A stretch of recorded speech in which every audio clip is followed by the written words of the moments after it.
o'clock, call the meeting to order. First up, we have approval of the agenda. Looking for a motion. Support. Motion and support. Any changes or corrections? Hearing none, all those in favor signify by saying aye. Aye. Those opposed, the same. Motion carried. Next up is public comment. Public, you have 3 minutes to address the board. Give us your name. Peter, good morning. Good morning. Peter Bormuth. I'm just here to urge the Affairs and Agencies Committee to approve the recommendation of the Fair Parks Board and the Planning Board that's done so much work to select a firm to build or to oversee the building of this conference center. And I'd like to say that I truly hope that we do not get a glorified box. And I would note that one company specializes in building boxes, and that would be Mercer. They've built thousands of gas stations and convenience stores. They've built many fast food restaurants, and most recently they've gone into school buildings. And those are all boxes, and I'm hoping that this conference center will be something different. Thank you very much. Appreciate your time. Any other public comment? Hearing none, we'll move on to committee items. The first being minutes. And when I last looked, there were no minutes for approval. Still not. Okay, then we'll have to approve them next month. They aren't with board docs that I saw. Next, we'll go to appointments. We have 4 different committees for appointments. I see we have no applicants, but we'll run through them in case there's a nomination from the floor. The first is the Land Bank Authority. There are 2 open seats. Any nominations from the floor? Hearing none. BPW is the same way. 1 open seat, public member. No applicants noted. Department on Aging Advisory Council, 2 open seats with no applicants noted. No, thank you, Bill. And the Region 2 Planning Commission, 1 public member with a vacant seat with no applicants noted. Okay, we'll continue to advertise those. Next up, we have the Region 2 Planning Commission semi-annual report. I think I saw it, Grant. Good morning. Everything that needs to be said is in the report. I'd be happy to answer any questions. Jeff, Go ahead. Grant, Jeff's not here. Could you go a little longer? Do you want to get the highlight, Grant? I do have a question. Go right ahead, sir. In the staffing report, it says that you have proposals for farmland and open space preservation. How does that process work? Because a long time ago, I got appointed to the Farmland Preservation Board, and since I've been a commissioner, I've never seen any documents for that, and we've never met. Okay. We're talking about 2 different things. Same thing? No. Okay. The PA 116s are state tax abatements for land that is agreed upon to stay for farmland for a set period of time. Okay. So, who does the farmland preservation? Does anybody know? Chairman Shaw. Through the chair,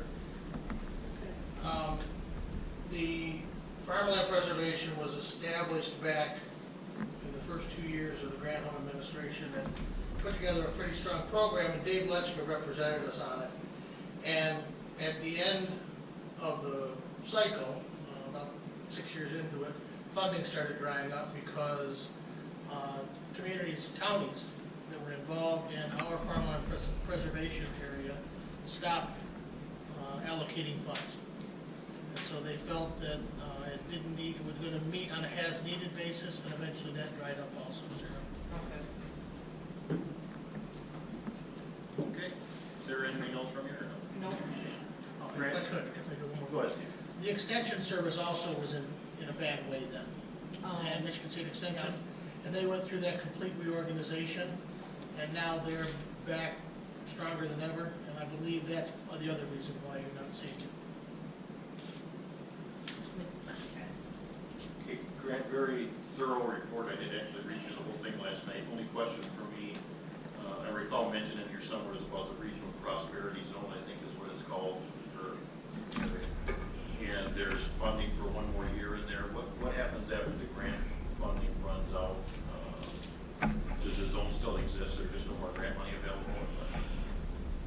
there's just no more grant money available. The grants over the 5 years were meant to be capacity building, so that effort should continue. There just won't be any pass-through funds available anymore for that.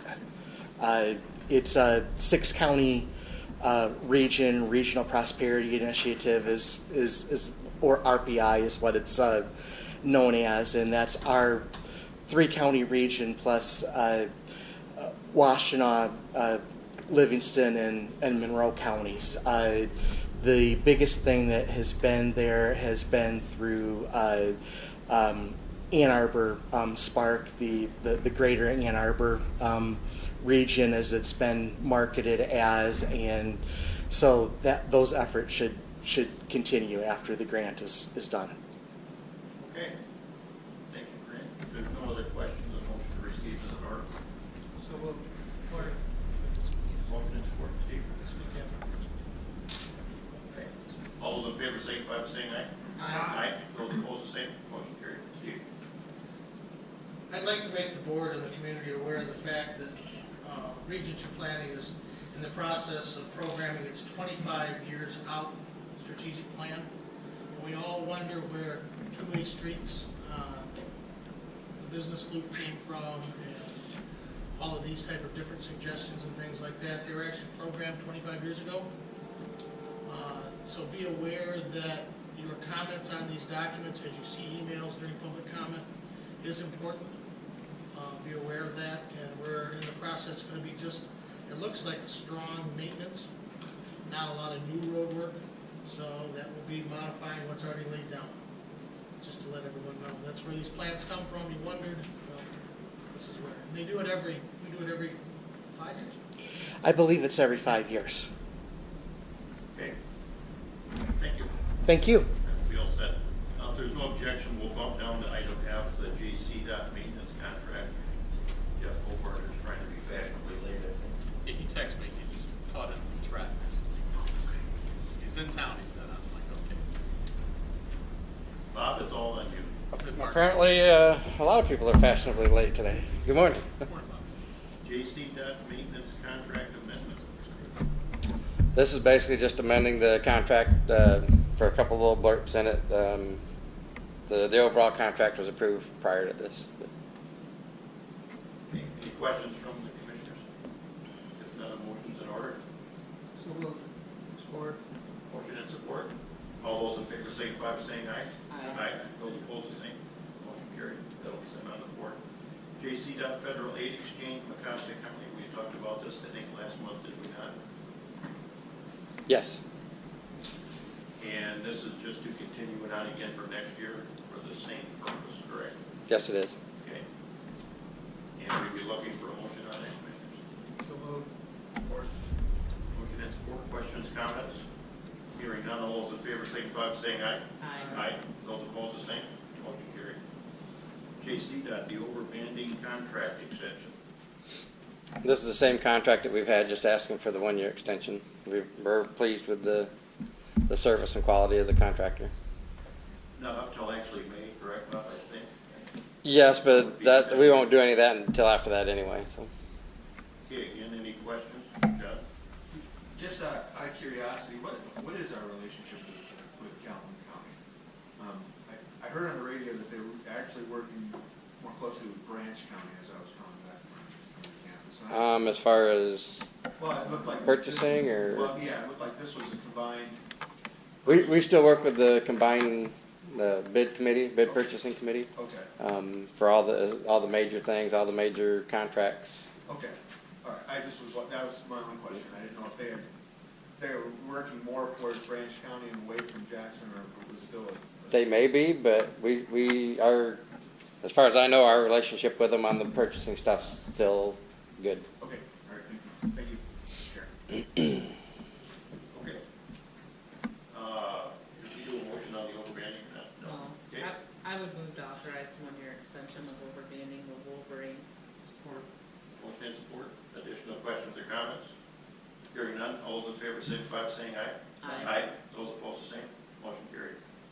Office furniture improvements.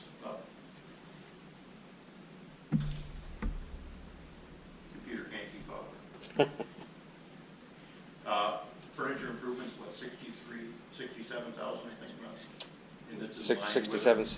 Yep. Personnel move we approved last month. Yep, this is big majority of it is to put the furniture in place and the cubicles in place for all the new engineering positions and some of the operations. So Mike, just to be clear with our new purchasing policy, if this had been under 50, we wouldn't even see it, correct? Under 70. Oh, under 25. Under 25, okay. Very good. Looking for a motion. So moved. Commissioner DeSalvo.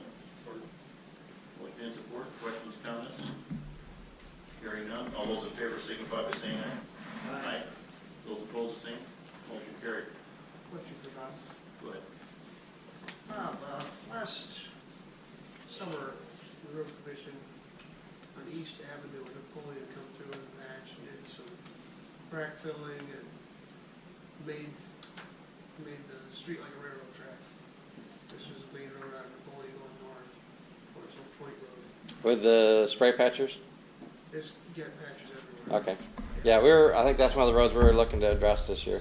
This year, okay, I've been asked, I know, I told before, it was just preparing for the big repair, Yes. but it's, Those were to seal up the cracks, the bigger cracks, and they probably did get a little bit more on there than what they should have, but yeah, that's to do the repairs for this year. scheduled to- Yep, that's just preparatory work. Thank you. Okay. Any other questions? We're down to With the semi-annual report. Show that, so you got your annual.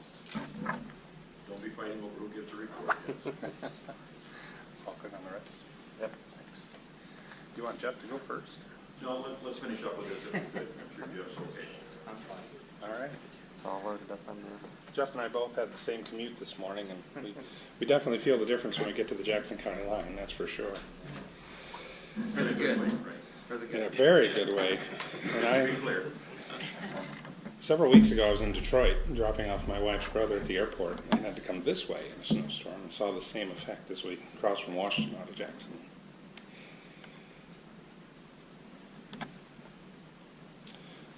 All right, if you haven't, do you see two documents in Board Docs?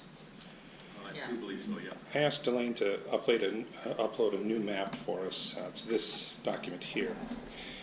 And I just want to explain why I had her do that. It's just so you have access to basically a summary of all 2017 work we've done. And if you go, I don't know if you can do it on the iPad, but if you go to a computer and download this, you can hit this button over here and you get layers. Hopefully it'll work here. And there we go.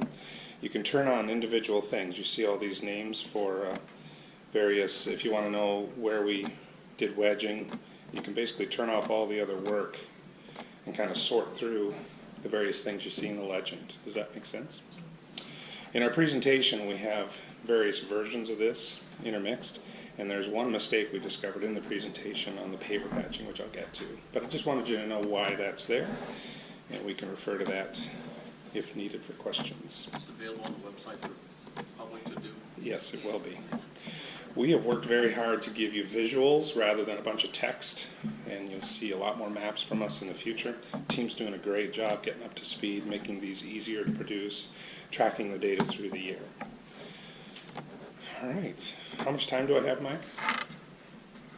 10? I think that comes through the chair. Oh, how much time do I have, Mr. Chair? Looks like a very detailed report that everybody's reviewed, so. Okay. Take the necessary time.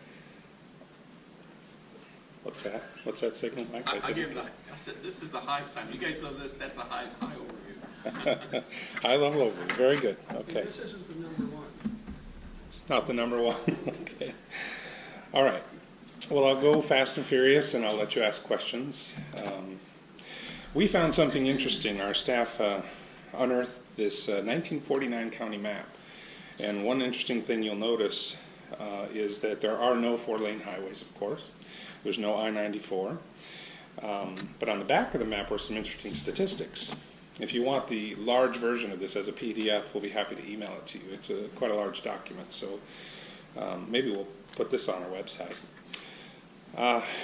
So in 1949 on the left and 2018 on the right, you see our population differences.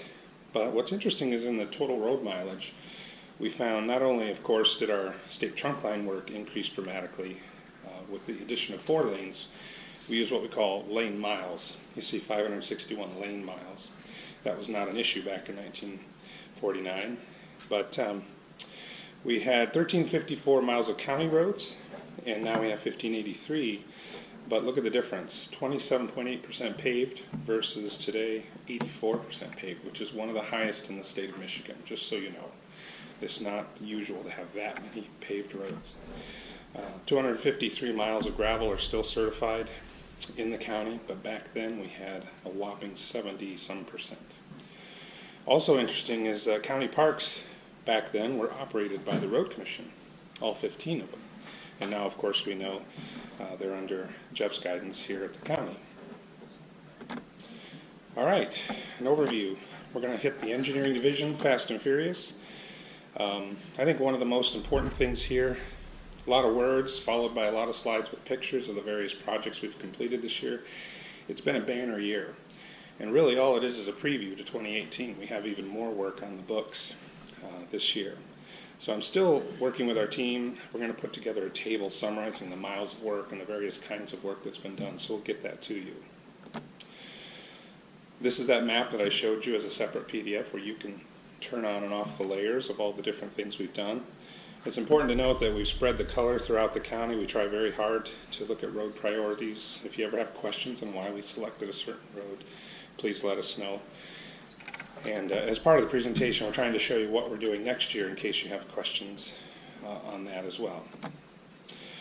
We completed 3 grant-funded projects this year. These are the federal aid projects that you hear so much about. But what's more important is we have 8 or 9 of them in the pipeline for 2018 that are already pretty much ready to go or will be soon. Robinson Road had an innovative fabric that we put down. That's important to note because we're watching closely to see if it'll help prevent the reflective cracking. It works well on the other stretch was at Broad, the road up by the restaurants. We did it there too. Boardman, thank you. Yes, worked well there. So far we've seen great results 2.5 years in. Coates Road, what a difference it makes for that business, that community. Fixed a lot of drainage issues as well. It was very nice to work with our economic development folks here in the county to make that happen. And West Michigan Overlay was a success as well. So this is a quick summary of all the grant projects we have in the pipeline for 2018. There's quite a bit of work there. The big unknown is Michigan Avenue Bridge here on the left. We're still working with MDOT officials on an unusual demand by Amtrak that basically our design consultant absorb all liability now and well into the future forevermore for any kind of liability on the bridge, which is a new demand that is unprecedented. So we don't really want to be the guinea pig for that, and we're kind of digging our heels in. So stay tuned. We're going to have a meeting here with MDOT officials to hopefully band together with them and say no. So we'll see what happens. That's really the only holdup on that project at this point, so it's kind of an interesting situation. I won't go through the projects here in detail. There's a lot there. Just kind of flowing through these slides. Moon Lake Road Bridge, just want to let you know on that a height has been determined. 5.3 feet is basically the runabout height. But the good news is because we're choosing an arch design that it will still pass a pontoon boat in the center. So it seems to be a win-win for everyone. It still should meet close to our project budget of $906,000, and fortunately we did get DEQ's attention, and they came out about a week after the public meeting, and I think it was snowing that day. Did you hear back, Angie, from Brett after that, the snowy boat tour they took? Yeah, they went on the boat, looked at everything with DEQ, and so we were happy to hear that everybody was in consensus on that height. And if you have any issues with that or concerns or questions, let us know. We will be putting together another informational meeting in February. Yes, Bill? How does that match up with the Napoleon Road Bridge? Well, right now, Not sure what that'll pass now, but I know in the future, whenever we replace that, we'll make sure that it matches up with it. We have another issue north of the bridge with an old cattle pass. We're gonna have to work with that property owner to see if that can be taken down. I know there's issues there, if we're gonna be able to have full passage through there. So, is that kind of what you meant with the Napoleon? But the plan type, Chris, for Moon Lake is not less than Napoleon Road right now, right, in the plan? Right. Okay. Napoleon's a large pipe, right, Angie? Fairly large diameter pipe, if I recall. I haven't voted through it myself, so I don't know. So if anything, when you do Napoleon Road, you'll be making it larger to match this one, correct? Yeah, Okay. exactly. This is, you know, with a 50 to 100-year horizon that we're looking at this bridge, and so we'll do the same when Napoleon's redesigned. Nova Road is a big project. This is the one that requires widening, Angie, is that right? Is it Norval Road? Norval? Yes. So some of our money that we've gotten through the Federal Aid Exchange Program, we're planning to apply to this project, if I understand right? To do the whole stretch. Because it will have paved shoulders. That's a requirement, just so everyone's aware of that. The ADT on this portion requires us to have a 6-foot shoulder, which it currently doesn't have, so we have to do some widening and move the ditch, the drainage systems back. So it'll be more than just your average overlay project. There's going to be some reconstruction work in the ditch lines and the widening. Those are federal requirements that we're following. Spring Arbor, we've got quite a bit done this year, 2017, and then the next map shows our 3-year plan for them. So everything's really on target, on schedule for those folks, and in fact, they're under budget right now, correct? So things are going very well. Well, I guess one of the snags on Spring Arbor to let you all know about is we wanted to tie some of our work with the improvements to M60 through the community, and that may be moving back a year, is what we've learned. So that might impact our schedule. Good. Back up a step to Norval Road. Sure. I notice it's only going down as far as Fall Road. For this project, the federal aid that we're buying, we're going to complete the whole stretch. Okay, that'll be the following year? No, this year, it's just, that purchase isn't officially done. All the details aren't worked out as far as dollar amounts and stuff. You'll see later when we do the CIP slide, you'll see that we have a slide showing it going all the way down. Okay. Because the bond money that you guys approved is actually buying that federal aid money, so we chose to put it there until it's officially on the transportation improvement plan of the state. All right, just was wondering, because I don't get asked. Thank you. Yeah. And Chris, the Spring Arbor plan, so that means all of their work will be completed through 19, by 19? Oh, yes. Yep. Just jumping to this slide to answer your question, Commissioner Duckham, you see here on the right the blue line, future CIP work on this map here. I don't know how visible it is on your monitor there, but it's a much longer blue line, as Angie alluded to, and the price tag is, of course, much bigger as well to do that. But the $2 million we're receiving, you're thinking most of that is going to go towards this project, Angie? That total project is like 2.6 million, so a good portion of that will, the federal aid that we're buying will go towards this with the funds we already have. And anyone that has seen the Jackson plan, they'll know that next year we actually have funds on this road projected for next year, but we're going to do that this year, so we'll change that project. We'll add a different road for the funds. We won't lose the federal aid funding, but we'll, because we're prioritizing it with the money we're buying this year, we'll do a different project next year for the Jackson. Thank you. And while I'm thinking of it, you saw the Macasta item here. We're already thinking ahead to next year. The resolutions you approved for the 4 counties, we have approval to work with already, and that has been secured. I don't know if you reported that, Bob, but the 4 counties, St. Joe, Barry, Osceola, and Ontonagon, we're all negotiating final terms for an agreement. We'll bring that to you. So we're going to be getting about $2 million through that exchange, which will be about $400,000 plus of net gain to us. So that's good news. Macasta was an addition. I think we have one other county that might be interested in next year's. So we're kind of lining up everything for next year so we can increase our federal aid exchange leverage. I think I think Oakland got 5 and we got 4 and Kent County got 3. So we got right in there with the big dogs and had a successful program. Summit Township work complete this year, and we've got quite a bit on the docket. This will all be done in 2020. They have an extra year because they're selling their bonds this spring. So they've got 3 years from this April to finish their work, which will put them, I guess they have until 2021 technically, but we don't want to, our last construction season is basically 2020. Any questions on Summit?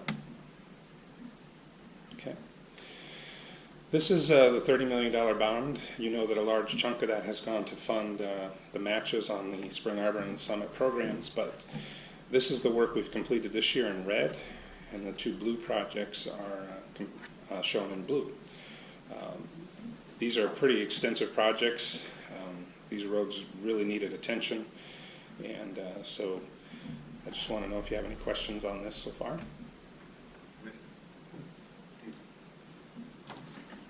I want to make you aware that first responders in Liberty Township really appreciate the work you've done to the parallel roading along 127. They being the ones that along with Columbia, that respond to a lot of car accidents, dealing with things and rerouting of traffic, keeping those parallel roads up to snuff has made life a lot better for them. Great. Even to get access to it, to an accident, but also to move traffic after the accident occurs. Excellent. So again, they want to thank you. Great, thank you. Christopher, can I add, for Norval, we talked about the 6-foot shoulders, just so you guys are aware. And I don't remember the cross street, but at some point, about halfway down, the traffic volumes change. So you'll see 6-foot shoulders on a portion, and then we can drop it down to the 3-foot shoulders because of the warrants that we use for design. So it won't be a 6-foot the entire way.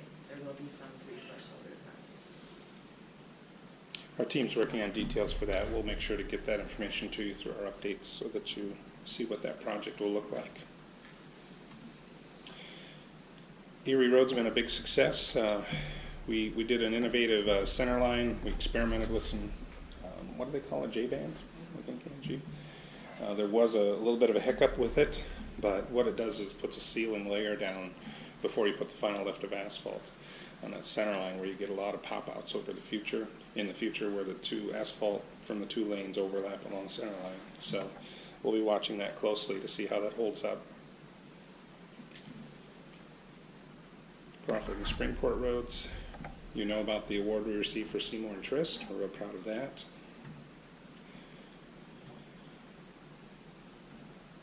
And the operations division. We completed a lot of paved patches.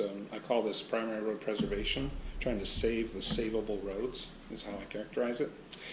So we're looking at about $849,000 worth of work over 32.89 miles. That's quite a bit. We do a lot of overbanding. We need to do more. This takes our newer roads when these cracks appear and attempts to seal them off for times like this to keep that salt brine out of there so it doesn't freeze and thaw and cause tenting and potholes. A lot of work done here. Paver patching on our local roads. We'll cover more of that here. This has been a big success. You recall 2 years ago I brought to you a proposal to approve $1 million of paver patching on local roads. We didn't do this before. Before 16 was our first year. So here we show the 2 years of the program and how many tons of asphalt went to each township. Our target was to get about 1,000 tons per township for a total of 19,000 tons, which costs $1 million roughly. And it just kind of varies a little bit. There were no, overt promises made to townships, but we did want to show you that we have a pretty even distribution. We did our best anyway. In some cases, there really is, not a lot left to patch on the hard surface roads. So we're kind of struggling maybe into the 3rd year, so stay tuned on that. Here's a map that shows where it all went. There are a couple errors though. Parma Township and Pulaski don't show the patches, so that was the one correction that we made with the map that's been uploaded separately from this. What we'll do is we'll fix this and then re-upload this presentation for you for future reference.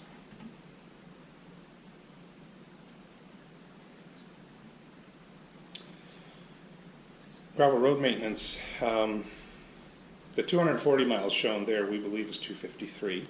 So we've had, in our agency, several numbers floating around, so we're trying to get that corrected and reconciled. But our certification map shows 253 miles of gravel roads, as you saw on the first slide. We have been applying dust control at our cost twice a year, and we have a proposal internally that we're looking at a possible third application. We're seeing some great success in saving the gravel roads, saving the material. So you may see a proposal coming forward to authorize additional expenditure there. We think we have the money in the budget, and we think it's a wise use to put down a third application. Our problem area is right around July, Bob, especially if it's dry. So we're thinking of hitting it again in the middle of the summer, get a third application down. We think it'll better preserve and maintain those gravel roads. We wanted to give you the criteria on why and how we grade our gravel roads. It's just like a Goldilocks problem. Not too wet, not too dry. You got to get it just right. So a lot of times we get complaints about potholes, washboarding. We do our best, but there are times we just can't really hit it with a blade and do much good. In fact, we'll do a lot of damage. So we just want you to be able to explain that to people if need be. A lot of other maintenance activities. Tree trimming, canopy work is a huge priority. We use partnerships with private contractors for that. Our crews do a lot of the shoulder work on our projects. And in fact, you'll be seeing a shouldering machine, which will greatly improve our efficiency in applying this aggregate material. We want to thank you for the asphalt recycler. It's been a big success. And in fact, Bob featured it. Bob, you're the incoming president of the Superintendent's Association of Michigan, the entire state. So Bob is representing that group of his peers. And you hosted a session here a couple weeks ago. Well, it was right before Christmas, where they demonstrated this unit, and response was positive, is what I observed. Everybody liked it. Yeah. So we're the envy of the region, basically, then. But it's a huge help. It really reduces the amount of cold patch that we need. This is a much better material to patch with. Cost of cold patch is $80 plus per ton, and it's been a real big success for us. Chris, are you finding enough old asphalt stockpile to recycle? Right now, yes, but in the future that could be an issue. But we've got plenty for right now. You're taking what you can get, probably, when you get a chance. We'll take anything that they'll give us. One of the interesting things about the recycler is it requires big chunks.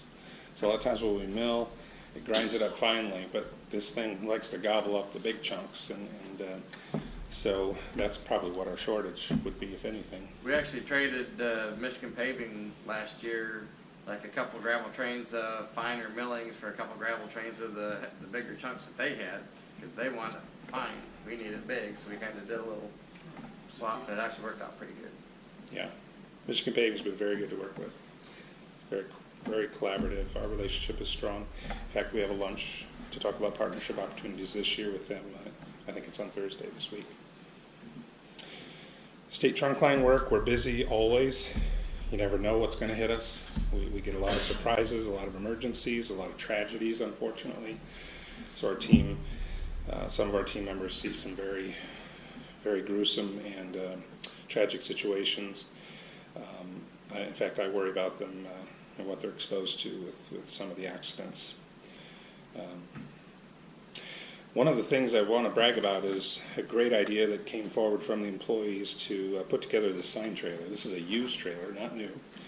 And we basically revamped it, custom installed some racks, very well organized. I'm very impressed. It's basically an emergency response unit. You can just hook it up and go. And when we have an accident, when we have to redirect traffic, we're ready to roll. And MDOT likes it as well, is my understanding. And it was fully funded by them through our contract, yes, basically.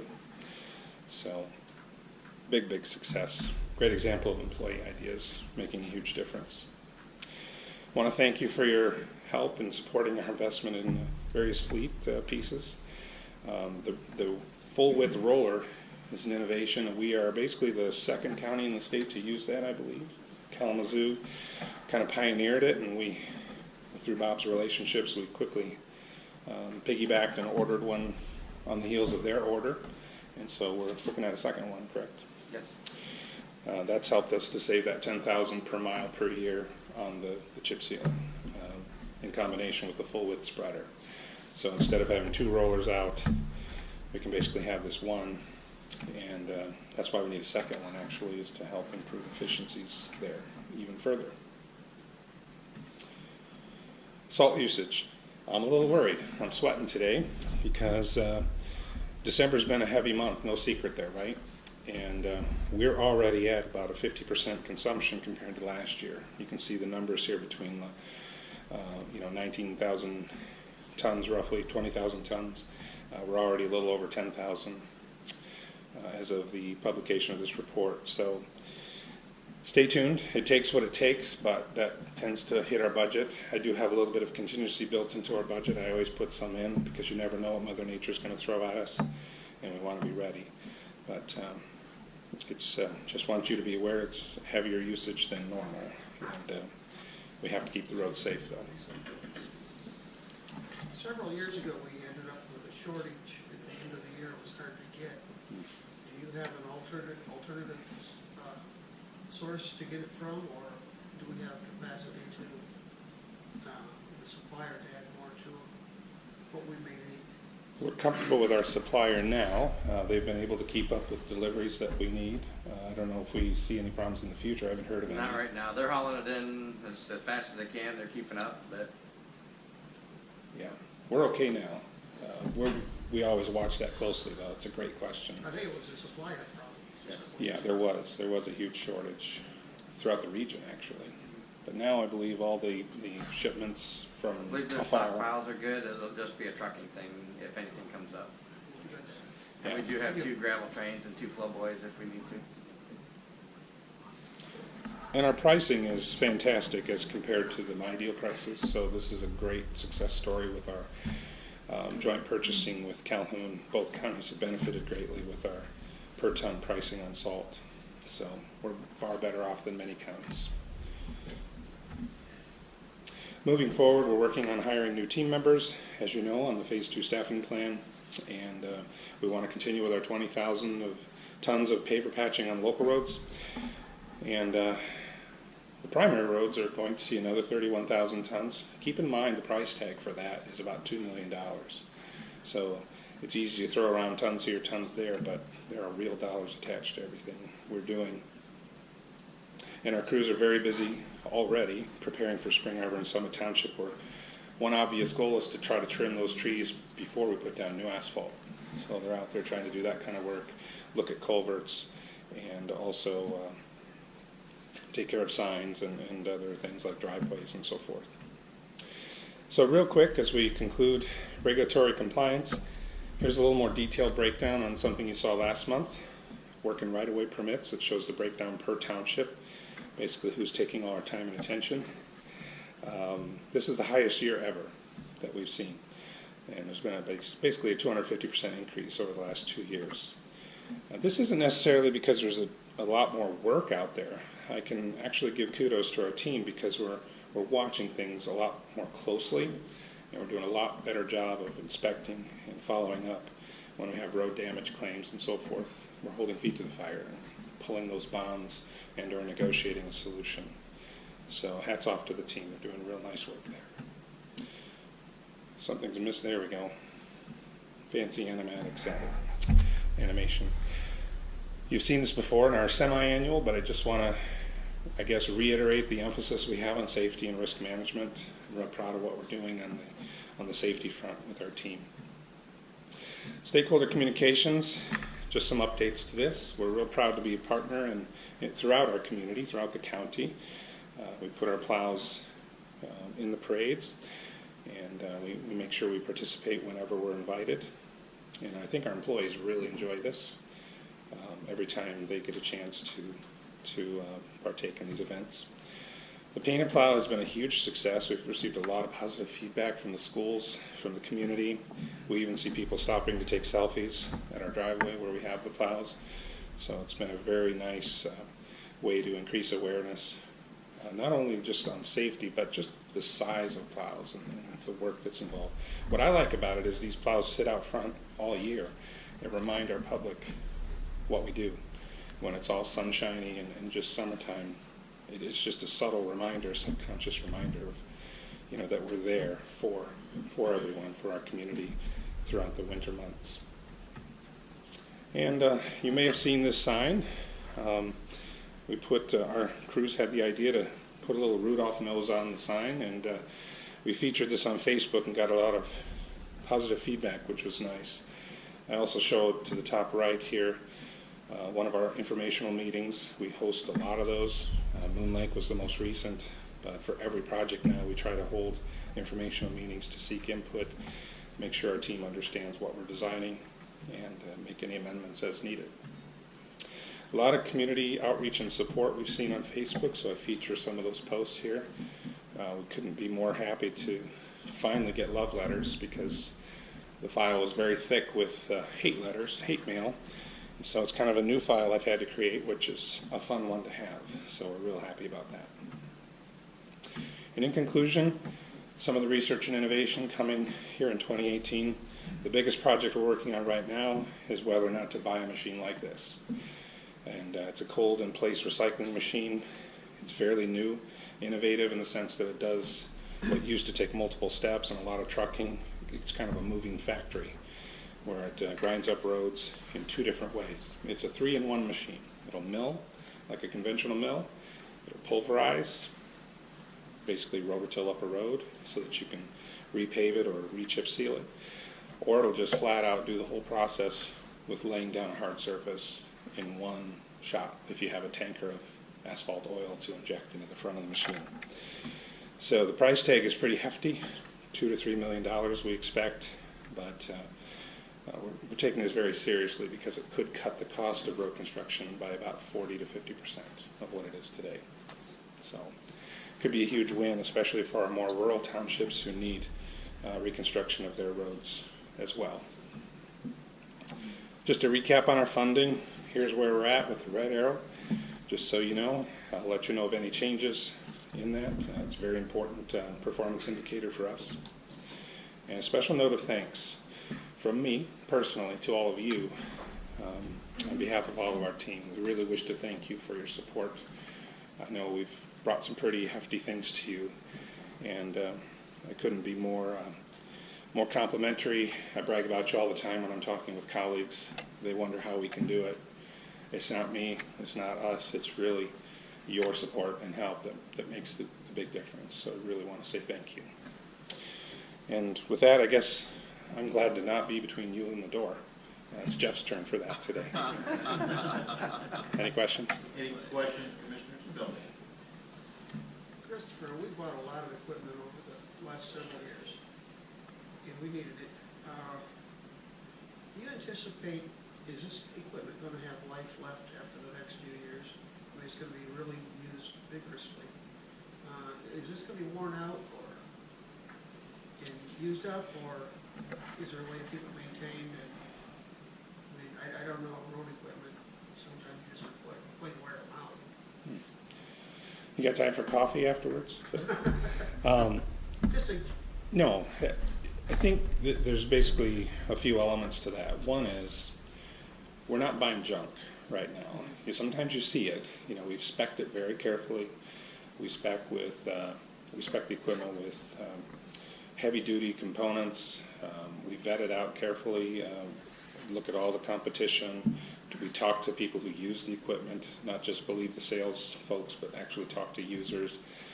Our chip spreader is a good example. The Bearcat unit we bought, we didn't buy just a 2-wheel drive unit. We bought a 4-wheel drive unit because we knew what we wanted to do with it. We know that we wanted to last many years. One of the things we knew we wanted to try was using our Flowboys, our 50-ton semis. And we were a little nervous when they made the hitch and connected it. Would it pull it? Things like that. But within only a few hours, everybody was jumping up and down for joy because it does work. It works very well. They just keep going and going and going versus stop and switching trucks, stop and switching trucks. But the drivetrain on the unit is much more heavy duty. That's just one example. I don't know if you want to throw more in, Bob. Well, the manufacturers didn't even per se recommend the 4-wheel drive for us because we don't have anything greater than 12% grade. And they said that's what that's basically made for. We went ahead and got the 4-wheel drive just so it's not working as hard. and it just is a lot easier on the equipment. Because we do want that life, that longevity out of it. And the cost differential was very small, actually. Okay, then you're saying that when we're completed with our projects, we have a vigorous road projects all across the county. When they're completed, we'll still have the equipment usable to therefore keep them maintained in the future. Oh, absolutely. We're not going to just wear them out and catch them back up.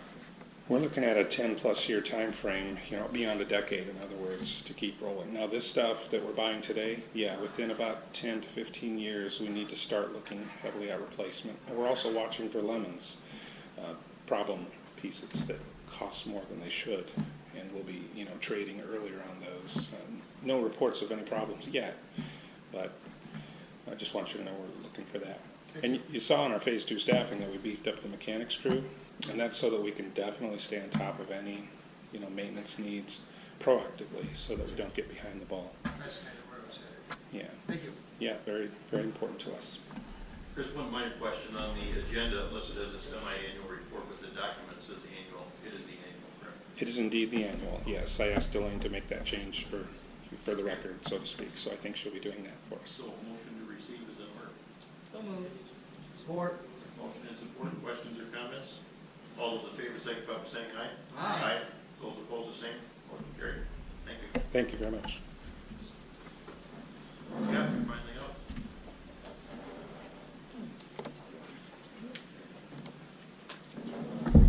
This will take us back to item D, the 3-year display contract for Wolverine Fireworks.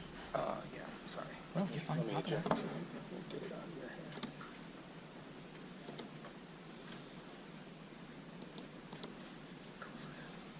There we go. Okay, save for should come right up. Thank you, sir. Got it ahead of time.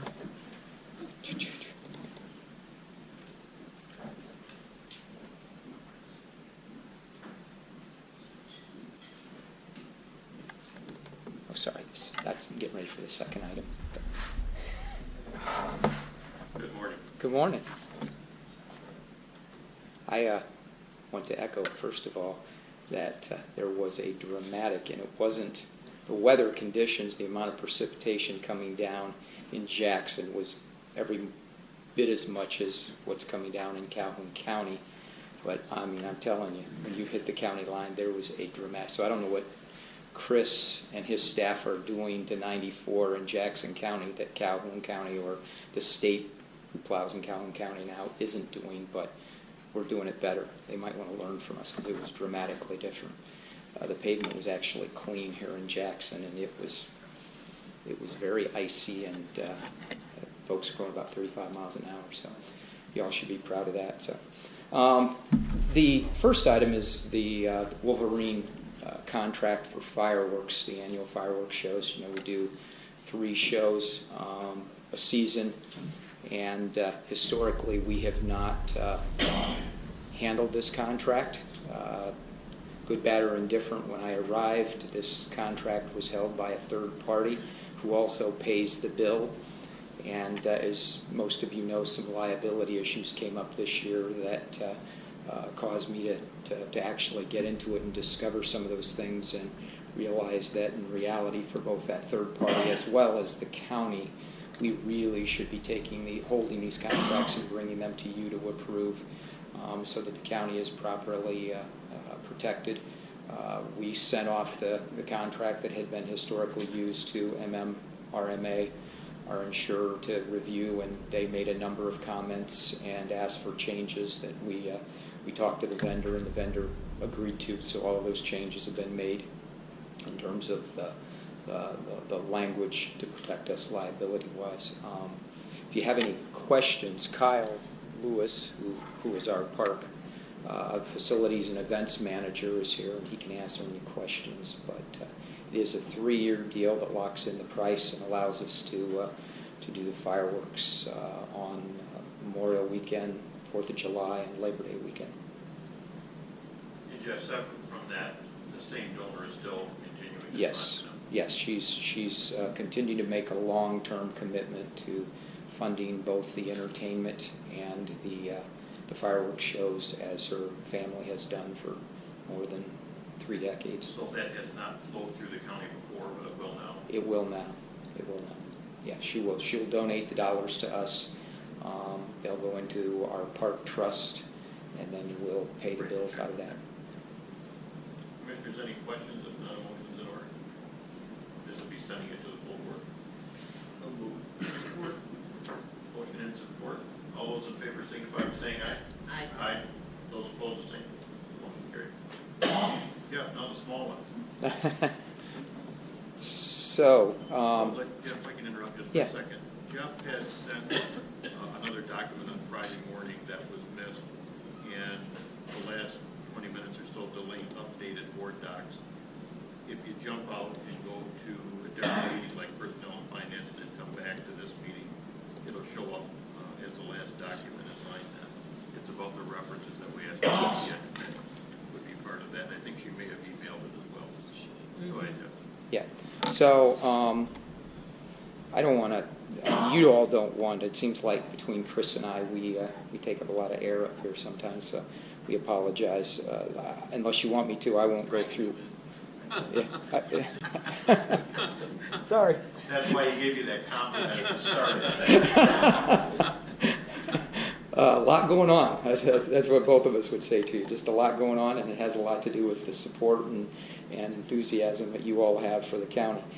Just a reminder that this is a $6 million project, that we will be coming back with a request. The finance director and county administrator will be coming back with a request to approve a bond for $4 million, 2 of which will be used to fund the balance. We have $4 million in private sector dollars, $2 million in bond dollars to support the $6 million event center, and then the other $2 million will be used to support a second project on the fairgrounds, which is the removal of the track and relocation of utilities to create a new infield midway.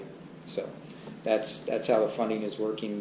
This is what you're looking at in terms of terms as we project. The rate is a little higher than it was in November, but we've spread the cost out over what would be a more typical for a building, years of service, which would be 20. And so you get to the $290,000 annual payment, which will come from the delinquent revolving tax fund, and will not have any impact on services, general fund services that we provide to our citizens. And in the time frame, if approved through this cycle, we'll begin design immediately with the idea of breaking ground August 15th and opening the structure as a grand opening on August 1st of 2019 as part of the 2019 fair. So I'm going to jump to those slides that you were provided. You asked for a couple of things as we understood it, and if we didn't get them right, we have plenty of information we can get you. But we checked references. Kyle Lewis, I asked Kyle, who's back here, and again, he can give you even more detail, but I think he's characterized. Kyle is an old newspaper guy. He wrote as a guest writer for Weekly for the newspaper in Battle Creek for many years, so he kind of put it in that form. But these were 3 that we picked out that were notable to us because they had some similarities in the way the projects were either put together. They were either design, build, and or they were similar facilities to what we're building, or they were familiar companies that we deal with here in Jackson all the time. The one that was most notable to me, all of them were very positive, had tremendous things to say about Rockford's ability to keep projects on budget and on time, their ability to bring, again, that idea of buying power.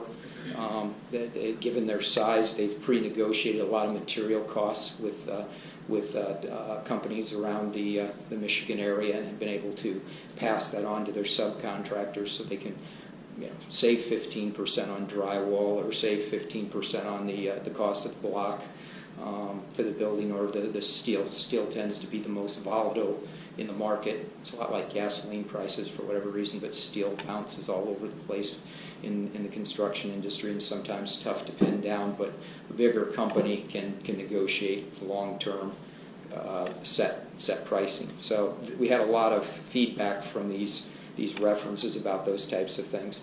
Dave Billington, who's the director of facilities for Hillsdale College here nearby, they built the new Cyril Conference Center here recently and opened it up. It's a beautiful facility.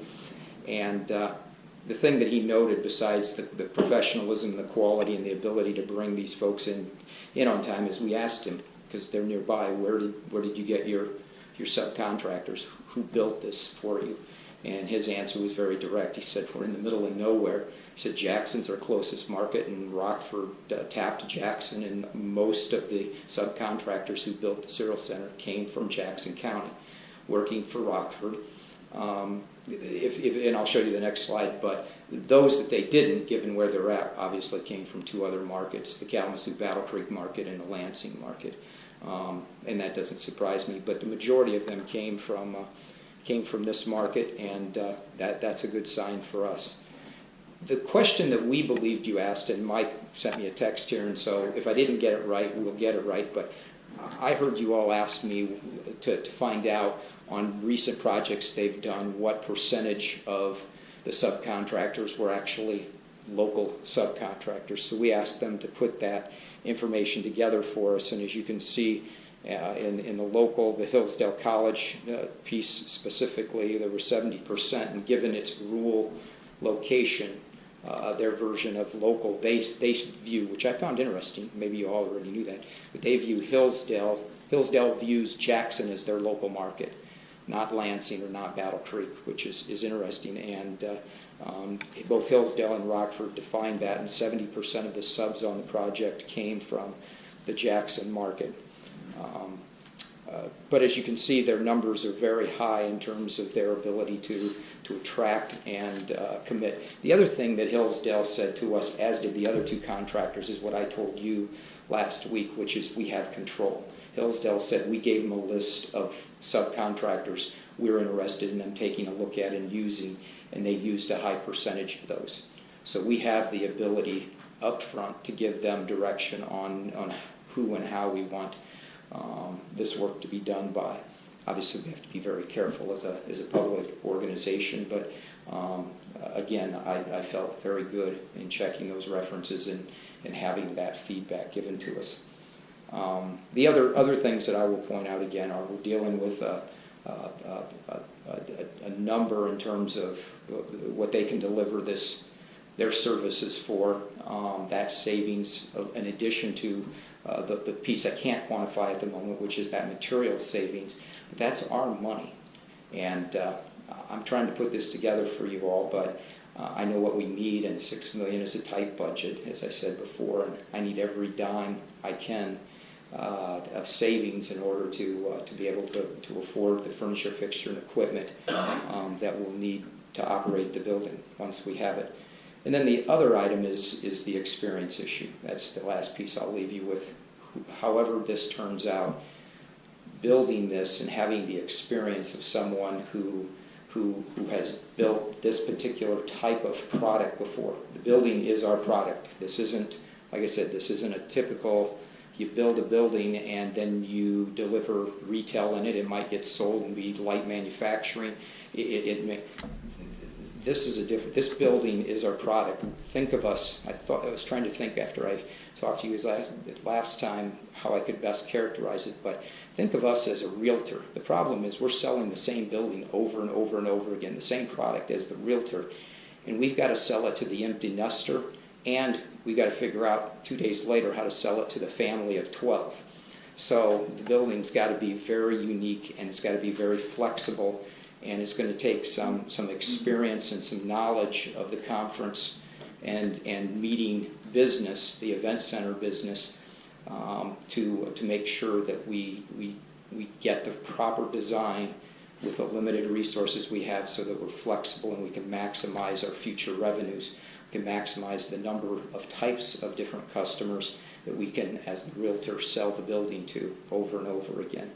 So that's why I've harped so much on the issue of experience, and ultimately that's how the team arrived at this recommendation.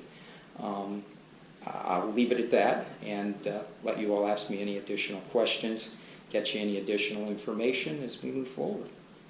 Jeff, I appreciate your being so thorough with it and the recommendation of really staff and the fair board as well, and also for those additional documents that you sent through on Friday. I think all the committee members here were present at the study session when we talked about it, but we'll open it up for questions before we take any motions. Bill? Yes, I was one of the commissioners concerned about keeping things local. Mm-hmm. With the information you provided, I will be supporting Rockford. I'll urge any other commissioners if they're in question to do the same. I like to keep things local, but the money we save and the bonding that Rockford supplies for the smaller companies and all, just kind of was the thing that convinced me that Rockford is the one we need to choose. So I'll be supporting it. Thank you for your work and helping me understand it better. Thank you. Jeff? Jeff and I had asked about the on-time, on-budget, and I appreciate you going out and getting those references and digging into that. These weren't just the references that necessarily Rockford gave us, were they? No. We again, the two that we knew made some sense and would make us feel better is, one, we have a long-standing relationship with consumers, and we feel like we can trust them and get reliable information. And we feel the same about Hillsdale. Yeah, they're only a county over, but a lot of our kids go to Hillsdale College if they can afford it, or get a scholarship. And it's a heck of a university, and it's a very similar type of entertainment meeting type of facility that they built. And we can go over there and tour it and look at it. And so we felt like those two relationships particularly were good relationships. The fact that the Kawasaki plant was a design build, and it was a design build with Rockford and Progressive. That's why we called them. Don't know them as well, but his comments echoed the other two. So that's why we went to those two. And we called them. We didn't just call Rockford and say, hey, Rockford, can you give us some reference information? Kyle talked to them directly in length to make sure that we felt good about what they had to say, or if they would have had something negative to say, we would have reported that. Thank you. Mr. Chair, I just want just some comments before we walk into the vote. I'm very comfortable with Rockford, based upon Jeff, based upon your recommendations and really what the Fair Board has gone through. At the same time, I'm very comfortable with Mercer. They're a known quantity to me. And what's not necessarily known as a quantity is the impact on the community that Mercer has. For example, they're contributors to the Humane Society. They're contributors to the junior golf, the junior welfare league, the golf. They have a fund over here.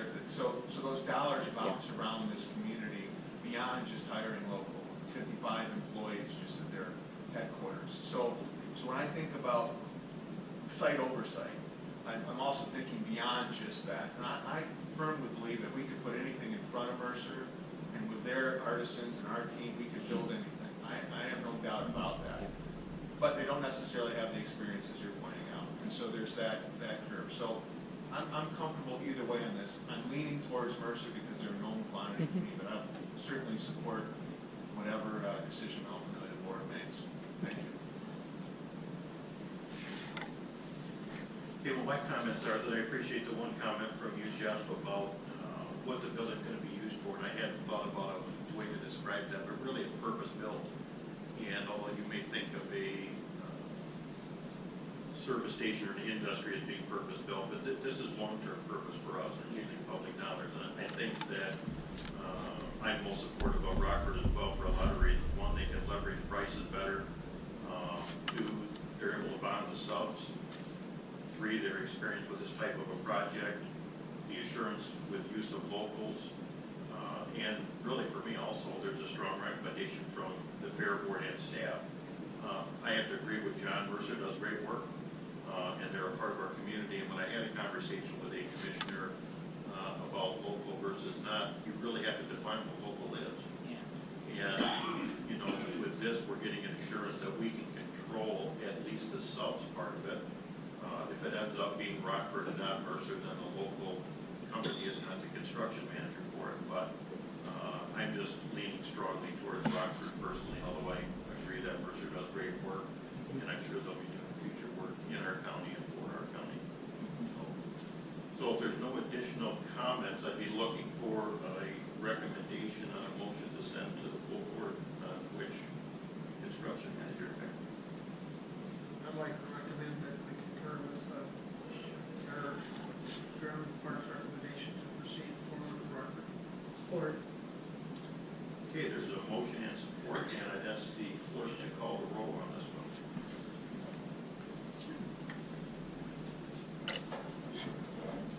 Commissioner Leitner? Yes.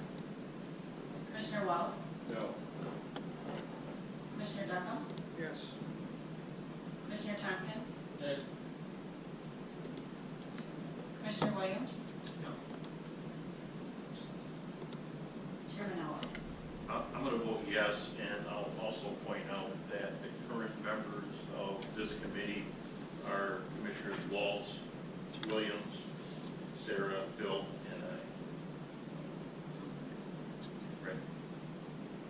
So if we can have the vote reflect those people voting, what the vote would be. Thank you, sir. Very good. Thanks.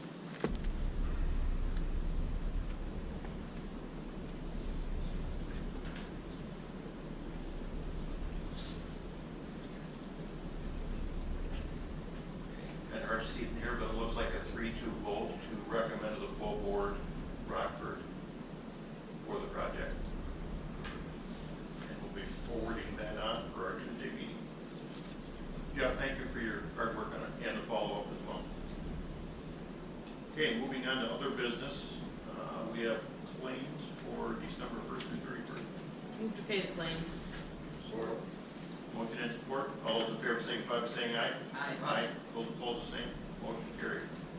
Other minutes in the February reporting schedule are there, which takes us